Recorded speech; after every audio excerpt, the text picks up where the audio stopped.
everyone who owns property in this entire valley is being sued for water rights by two large corporations that have been pumping the most water in this valley for decades. I've never really had a lawyer before. I had to go get a lawyer to defend my water rights. And we Yeah, were told if you don't go get a lawyer, then you won't be receiving any water rights because the courts won't even consider you if you're not going to be represented. So Our water table is dropping as bad as it gets in the state of California. if we can't get the water we need to water our trees, we're going to have to kill trees. Where we sit, the only water we can get is groundwater. So we're down here in the Cuyama Valley.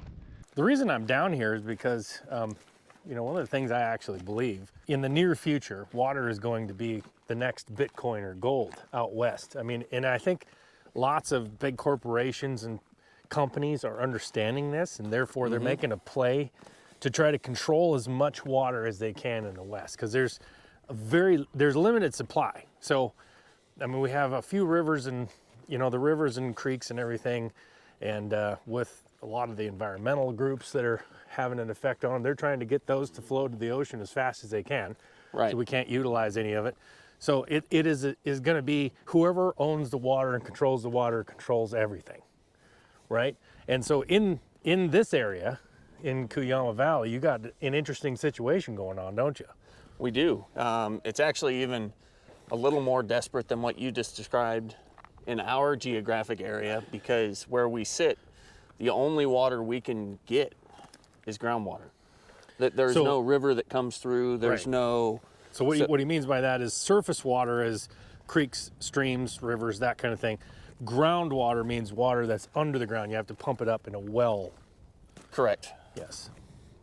And so what's happened here is our groundwater, everything's kind of focused on our water table and where that groundwater sits below our water. Right. And over the past few decades, our groundwater table in this valley has consistently gone down, with the exception of a couple years where we had just a lot of rain, which doesn't happen here often.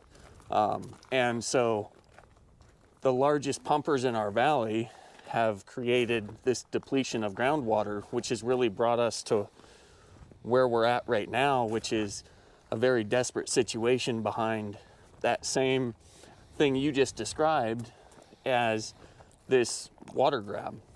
And so we sit in basically our entire valley. Everyone who owns property in this entire valley is being sued for water rights by two large corporations that have been pumping the most water in this valley for decades. So when you're talking about the pumping the water table down, so the level of the water that's in the ground, so whether it's 20 feet down below the surface or 100 feet down below the surface, that's what he's talking about. So everybody around here, it pumps water up for their houses, but they also pump for irrigation, correct? Correct. You pump water for anything that you need water for in general in this community is coming from below the ground. So when the water table's going down, you're pumping out more than is going in. And the only way what's the only source? I don't see any snow on these mountains, so what's the only source of water that goes back into the ground? Rain. When it rains, we get recharge. When it doesn't, we don't. And so we do get snow very occasionally, but in general, we're not fed off of snow melt at all. We're fed off of rainwater as it replenishes and brings the water table back up. I see. So recharge, for everybody that's watching, recharging means that water is going down through the ground and replenishing the aquifer or the groundwater that's underneath. So they're pumping out more than is recharging the system. Yes, and when you talk, I know your numbers were very generous from where our water table sits. And it varies, but generally here it's varying by hundreds of feet. I mean, very few, we don't have water that's close to the surface. Water is coming from 100+ feet below the surface in virtually every place in this valley. And some wells that are being drilled, especially these larger wells for these larger corporations, we're talking multi-million-dollar wells that are going Wow. thousands of, like 1,000+ feet into the ground. So they're sucking water from way down there, which is affecting all the water above it, is what's going on. It actually affects a lot. Yeah. And even beyond that, and not to go too far down this rabbit hole, but the further you go into the earth to get your water, in a lot of cases, the older the water gets. And so the water that is actually... takes longer to get down there. Yeah. Correct. And it's been there for... So there's actually water that's coming out of the ground that they call actually like dinosaur water, because it's prehistoric water that is so...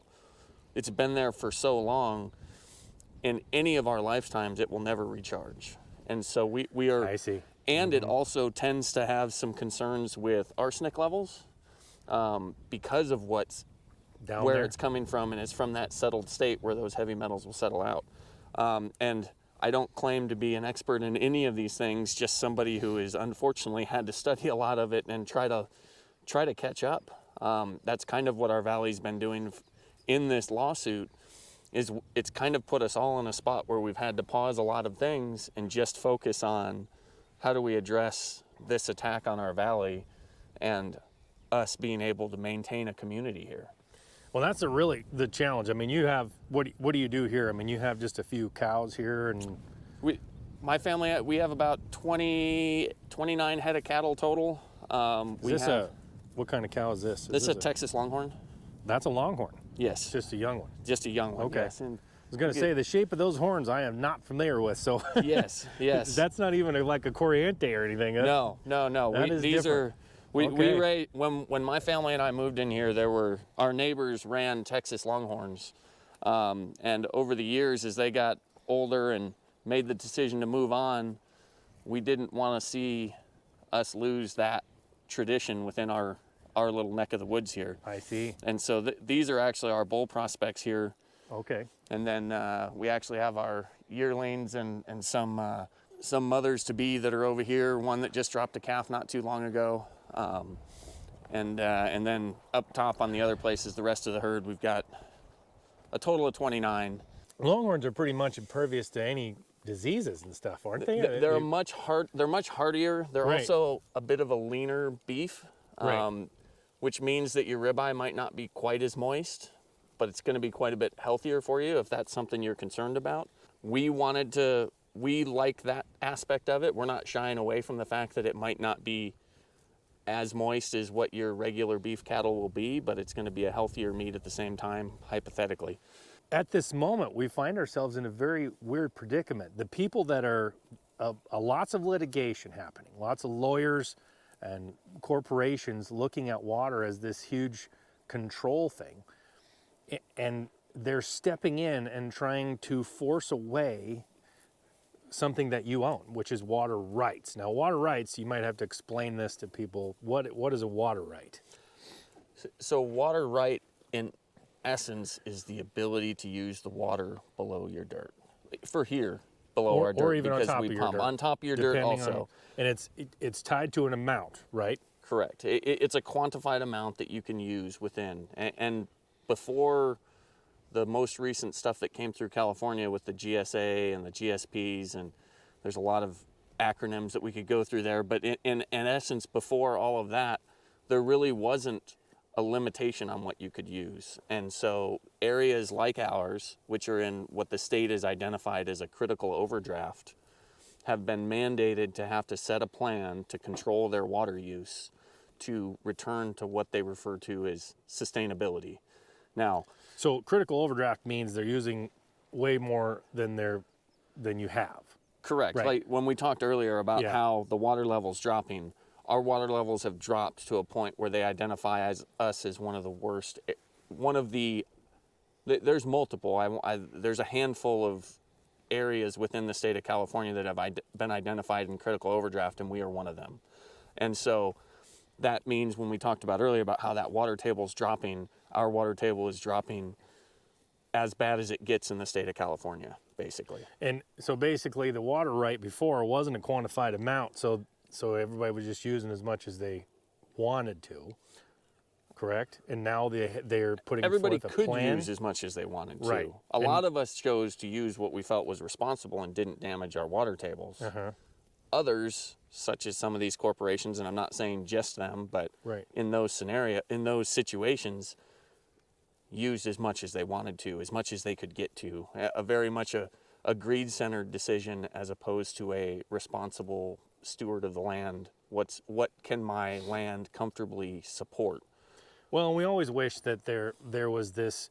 There's an idea out there though that humans will regulate themselves to a natural hunters are always mad at landowners because they won't let them on, and the idea is that because I'm responsible with your land, you should let everybody on, you should let me on. But a landowner looks at hunters and goes, yeah, but there's 3 of them that totally trashed my land as soon as I let them on there and let all the gates open and cut my fences. They assume that everybody's like them. So this is where, in my opinion, it comes into play that the reason for government is to set the playing field. The problem is government's not fair, people aren't fair. So human nature just doesn't work like this utopian thing, like everything works out, right? So some people will take advantage. If there's not a number on how much water you can use, some people will just I'll just take as much as I possibly can. So Yes. you guys put together some kind of what's the GSA or whatever you put together? The Groundwater Sustainability Agency Yeah. that was established, that is set to regulate this geographic area, this critically overdrafted area. And their job is to regulate how we are going to manage the water use in the valley to get back to a sustainable amount where we start to get recharge rather than drawdown. So you guys created this group, or is it some agency in the government that now has to So the oversee state, or the state? and I apologize, I am simplifying the heck out of Yes. this because Yeah. we're talking thousands of pages of documents Oh, yeah. here. But the state, basically, with the Groundwater Sustainability Act, said that we either have to create an entity that will regulate our water, or the state will do it. And so, but we have to pay for it regardless. So if we regulate it, at least we can keep the cost down more. So I think that was the mindset than I the see. state, because There's a lot of waste going on in any government or bureaucracy. There's going to be a lot of wasted money there. So we just want to help support our community right here, especially with the battles that we're in right now. It has made a lot of us, I think, recognize how important that is. think more community-based. Yeah, Yes. yeah, absolutely. Boy, when you get attacked by the big outside corporations, it makes you think a lot more about the community that you're in, right? Yeah, well, and I mean, Jake and I mean, we've been in this community since we were kids, and so I think what we've seen with Stand with Cuyama is it has really kind of brought this community together more than almost any other single event that I've seen. You don't end up trying to start a petition for something in a community that has maybe, if you count all the absentee owners, maybe 1,500 people in this valley, maybe 2,000 at the most. You don't start a petition and end up with almost 10,000 signatures to boycott carrots. Like Right. that's community getting behind it and advocating for ourselves. And that's really what we are proud of Stand with Cuyama being. We just last month got certified as a nonprofit organization, and we want to expand upon that and have that be something that continues, not just a battle against corporations, but an advocate for our community for as long as it can be. And we were just talking about this. Down in Texas, they do the same thing. They cross Brahma with Angus. So it makes them have a little longer ear, but they do better with the heat. Apparently, this is high heat area. Yes. Yeah. In the summer, what's your temperature wise? I mean, you're talking 100, 102. so We can hit 105. okay. July is a hot month for us. I see. July In Montana, we just do straight Angus usually, or cross with Hereford or cross with Charolais or something like that. But we don't have to do the Brahma because we don't have that heat. And I'm not sure how Brahma would actually handle the cold. It may not handle the cold quite as well. And we do have some people that run some other varieties. My neighbor, one parcel over this way, he runs Herefords. Does he? Yeah. Okay. And he's been up here probably the longest in this valley. Okay. In our area right here, his family has. So they do handle the heat. And they've run Herefords there. They do. I don't think they handle it as well, but he also has probably more shade than most of the places out here, because you'll notice as you get over here, we've got a little bit more of that oak tree cover. I see. Gives them so a they little got reprieve. places to get underneath the trees and stuff. Yeah. You planted these in 2015. You were saying, Yes. and how much water do they take to really, do the best job? We probably started probably about 30 acre foot when we first started. 30 acre feet over how much ground? Over it's about 38 acres of pistachios. 38 acres. Yeah. So you were saying they're going on historical use. That's who's deciding to do that? Because I think it was implemented through the Groundwater Sustainability Act, the GSA. they're the ones that decided that you should allocate water based on historical use. Yes. I There was a see. determination. There was other methodologies, but the board, the Sustainability Board for the Cuyama Basin decided to utilize historical pumping as the method for allocation.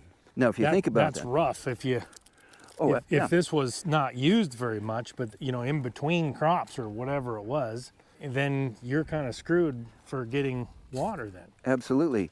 And you can even take it one step further, as far as concepts, and go, well, if a fella decides to be very conservative with the way he manages his water, you're actually penalized for it. Right. If you use less because you're trying to be careful, then your numbers are going to be lower, so therefore you don't get as much of a water right. Absolutely. That doesn't make any sense. This is the person who uses the most, so basically you're incentivized for using as much as you possibly could up until And that's this thing. Yes, and that's the way it worked out. Whether there was an agenda there to create the large pumping volumes by the big ag businesses over that historic period, I can't say. But I certainly can tell you that the allocation for this central management area is in the 44,000 acre foot amount. And out of that, two large agribusiness corporations, they're both carrot growers, account for, I think it's about 38,000 acre feet out of that 44,000. Oh wow! So the rest of the small guys have to split up the other acre feet. So an acre foot is basically a foot of water spread out over 1 acre. Yes. That's what you say. Yeah. So it doesn't matter if you have 4 acres, you could hypothetically put on 20 acre feet. If you put on 20 feet of water, you wouldn't, but because you'd flood it. But that's how they measure it. So you're going 30 acre feet over this whole thing. Over the it's a fraction of, it's like 37 something acres of planted pistachios. And we have 2 acres of lavender over there too. Lavender? We have a lavender Okay. farm as well over there. So my wife is Is that a tree? It's a shrub. You can kind of see them over there in the distance. Again, so 30 acre feet spread over how many acres? Let's call it 38. 38? Yeah. It's about 1 acre. So we have, initially that's probably what we're doing, about an acre foot per acre. And as the trees grow, the water demand goes up. Sure, right. And where we're stuck in this central management area is where there's actually a glide path to reduce pumping down to sustainability for the basin in this area. So whatever starting point we're allocated now, we're actually going to have to reduce pumping. I think it's somewhere between 5 and 6% a year, down to what's considered a manageable pumping level. To try to sustain the aquifer underneath. Yes. The groundwater. Okay. And so are you a part of the group that he's a part of, as far as in the lawsuit, or? Well, the 2 big pumpers that we talked about, Broomway and Bolthouse, they're suing everybody who has a well in this valley. Right. And yeah, we're being sued by them. I've never really had a lawyer before. I had to go get a lawyer to defend my water rights. And we were told if you don't go get a lawyer, then you won't be receiving any water rights, because the courts won't even consider you if you're not going to be represented. So.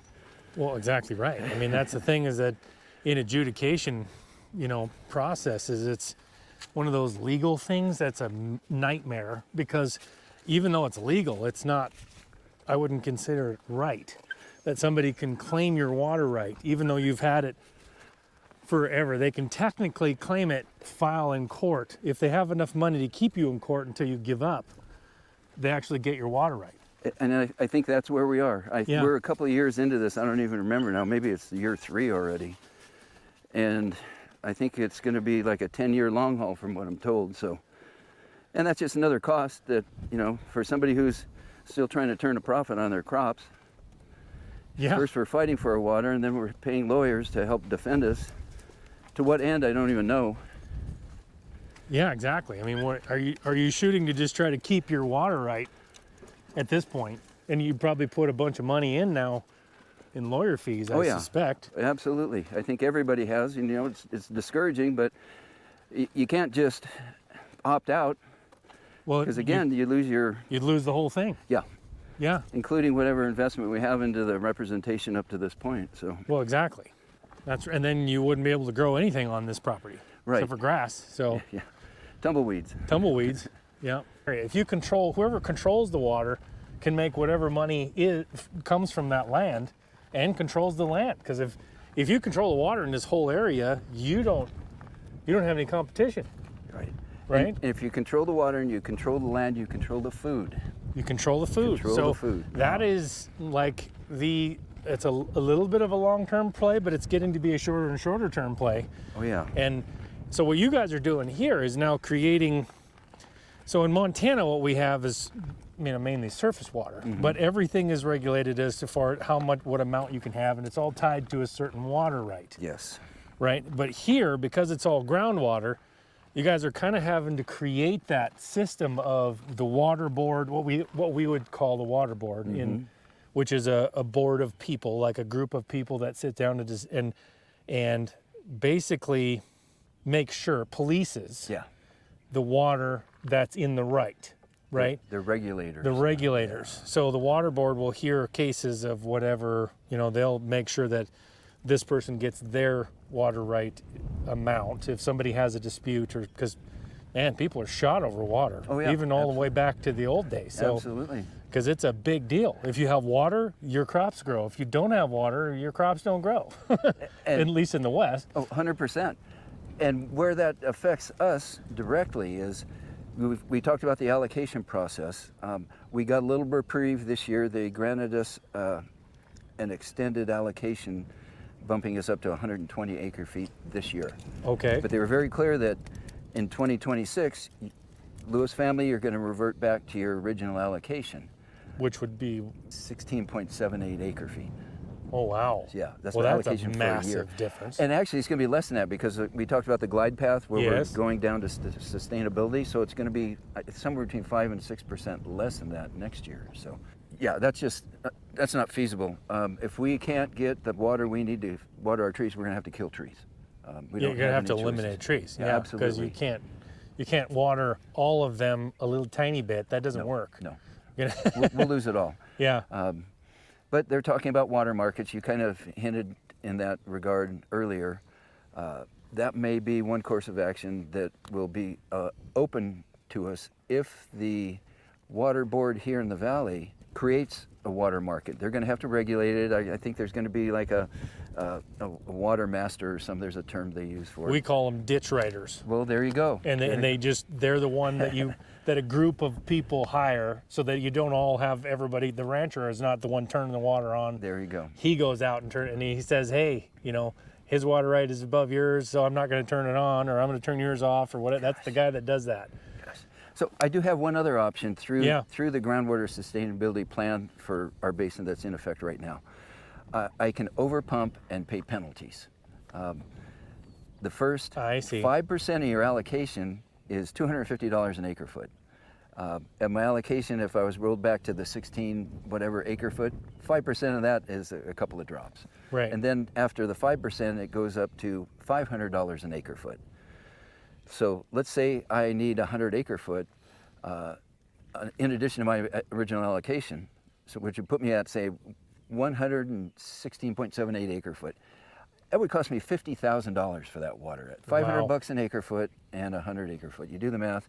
Wow. And like I said, we haven't even turned a profit on these trees yet. Right. And you add 50 grand to that, that's not gonna. Where's that coming from? Well, so this is interesting because basically, you know, a long time ago in a lot of the West, they set all this up, right? They tied the water right to a specific amount to the certain land, put a water board over it and the regulator over it, right? And so this is kind of, the more I hear about this, is kind of a unique situation because they didn't really have that here. So you're having to go through the process of setting it up, but you have almost the same problem that you had 100 years ago, is the people that control a massive amount of land or have a bigger amount of money are going to make their voice heard as far as how much they get out of setting that up. And that's going to cost every single small guy. Either he's going to have to go out of business or it's going to cost him a lot of money to stay in business. And we're living that right now. Yeah. And when we walk back out to the road, you'll look on that side, there's a fallowed field right there, but normally that's all loaded up with carrots. And they use above ground watering techniques, and they water year round. It could Sprinkler. be, yep, just impact sprinklers. It'll be 110 degrees and the wind's blowing 20 miles an hour and they're irrigating like crazy, and then you turn around right across the road and look at what we have set up, and we've got a drip system that we are so miserly with our water. If we have a leak, we're on it right away. I see more water go down the road, ditch water, than we would use in a year, and it's a heartbreaker. So explain, because I understand this, there's a difference here. Explain to everybody the difference between a drip system, as far as why would a drip system be better than a sprinkler system where you're shooting it in the air, especially in 105 degrees with wind blowing? The drip system, the water is introduced directly at ground level into the ground. There's very little evaporation that takes place. A majority of the water that is being pumped is efficiently applied to the plants. In the opposite regard, if you look at a surface water or surface irrigation, the air is basically shot into the air. The water is basically shot into the air, and gravity pulls it back down, and whatever hits the ground is what's going to actually irrigate the plants. But in the process of going from the nozzle to the ground, the wind will carry it, the hot air will evaporate it. So I don't know what the efficiency is on that, but I can certainly tell you there's got to be a lot of loss. When you drive by these fields in the middle of summer, you can look at the thermometer on your dashboard and you can see the temperature drop when you drive by there. So that's telling me there's a lot of evaporation going on. That's all water that's just going up into the air. Well, and like in Montana, where we don't have 105 degrees, you know, it's dry, but it don't have 105 degrees. And a pivot, so it's not quite the same as those kind of sprinklers where you're, you know, which would be like a hand line, I assume. Yeah, or a wheel line, yeah. But you lose about 40% even there you go. normally. Now, if the wind's blowing, you can lose 70% to evaporation alone. Wow. So before you even hit the ground, you're losing some of that. So there's a massive difference to, let's say, even flood irrigation versus sprinklers. Even though they say flood's really bad, it's actually better in a lot of ways, because you're losing a lot of that back into the aquifers, and it's on the surface, already on the ground, so you don't have to fling it in the air, so you're not losing near as much to evaporation. There you go. It's one of those deals where you're actually fighting a corporate battle, all the small guys have to fight against corporate, and they have a lot of money to waste. Yeah. And you know, something else we see as far as irrigation practices is, I called it ditch water. Their irrigation isn't managed properly, and it's not sequenced properly in a lot of these row crops. There'll be runoff. It'll be overwatered to the point where there's runoff, and then the water goes into ditches, and you see, we call it ditch water. You can see miles of water flowing down a ditch sometimes because of really bad water management practices. What I'm seeing now in this valley is it became so visible that there's reservoirs carved into the low corner of a parcel, and they direct that ditch water into these reservoirs, I think just to make it less visible. And these reservoirs have, they dig out the hole for the reservoir and they just pile up the dirt around it as a berm, and you can't see what's in it. But I guarantee you that's just wastewater it's going to evaporate anyhow. Yeah. Yeah, water is going to become an extremely expensive or crucial item in the West, and it always has been, but it's becoming more and more and more so as we, settle. Basically, civilization hits the West, and you're using more and more of the resources, the area, and then we've gotten away from a lot of practices that they used to do in the old days. That, they're not a lot of grazing around here, but if you have, like out in the arid West, when you remove all those large animals from the ground too, they lose a lot of their ground. You start evaporating everything off because they don't ever seal that ground up. That's right. So, I mean, it's quite a bit different than here. This wasn't a natural area for like buffalo, whereas out in West, that's where they were covered with buffalo. Yeah. So, yeah. Well, hey, thank you so much for chatting me through your ordeal. I mean, it's one of those. It's probably going to last a lot longer too. I mean, it's one of those deals hopefully you get through, and you're still going, right? Well, and we're a true family farm. If you look, our homestead is surrounded by our crops, other crops. These big corporate operations, they have no infrastructure. They're row crops. They come and go seasonally. There's not a lot of, I'll call it infrastructure. There might be a pivot line like you described, and a wellhead, and maybe a shed with some tractors parked in it, and that's it. I can picture that when the water gets really expensive to use around here, they're just going to leave. We're here. I mean, our trees have roots. They're not going anywhere. We built our home here. When we moved onto this property, there was nothing but sagebrush and coyote poop, and we built it up ourselves from there. So that's everything. It's a lot different than what the operations you see, these big agribusiness operations. Well, thank you so much, Dave. You bet. To get this full story, make sure you go to standwithcuyama.com. You can search for Stand with Cuyama and get exactly what's happening, how they're dealing with it, what the story is right now, and how they're progressing. This is also part of my California series where I drove 3,000 miles round trip with the old Cummins Dodge. And if you want to see more of that, more details and behind the scenes, make sure you go to lifeinthewest.com/California. That's lifeinthewest.com/California. Until next time, I'm Trinity Vandenaker. God bless.